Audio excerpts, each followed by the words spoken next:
Look at the physical world around us, and you'll notice one absolute constant. It never stops moving. From the atoms in our bodies to the water rushing through a riverbed, everything is in a state of continuous, restless action. For centuries, humanity simply observed this chaotic energy in nature before attempting to harness it.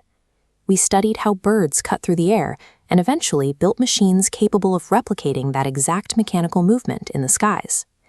We applied those same principles to the water. Instead of being pushed passively by natural currents, we engineered vessels that could drive forward into organized, deliberate transit across the surface.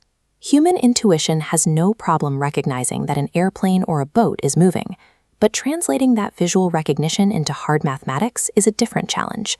How exactly do we measure this physical chaos and lock it into scientific law?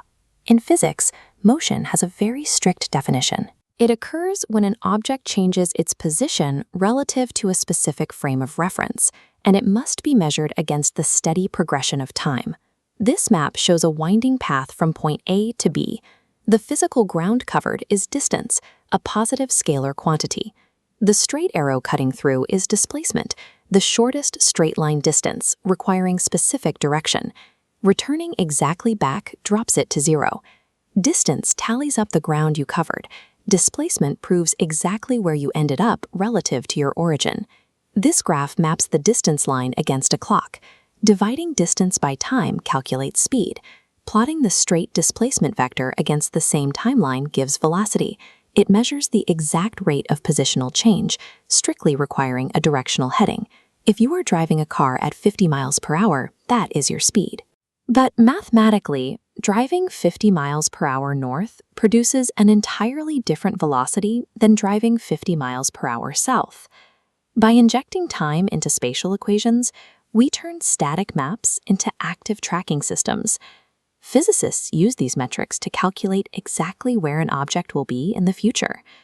So far, we've only measured how an object moves through space. To fully map physical reality, we have to account for what is actually moving. When you multiply an object's mass by its velocity, you calculate its momentum. Massive objects moving at low velocities, like a glacier grinding down a mountain, carry immense physical force compared to lighter, faster objects. This line graph maps velocity against time. When the slope curves steeply upward, it indicates the rate velocity increases, a metric known as acceleration. When velocity decreases, the slope dives downward. This negative acceleration is known as retardation. Distance, displacement, speed, velocity, momentum, and acceleration. Together, these form the complete mathematical grammar required to calculate any physical action. When we apply that mathematical grammar to the real world, physical movement sorts itself into 6 observable types. It begins with basic circular motion and perfectly straight paths, known as linear motion. Then we have oscillatory motion, where an object swings continuously back and forth or bobs up and down around a single fixed central point. When an action perfectly repeats itself at fixed time intervals, like the swing of a heavy brass pendulum, we classify that pattern as periodic motion. Of course, not all movement is highly predictable. Irregular motion is characterized by random changes in direction and velocity that don't follow an obvious geometric path.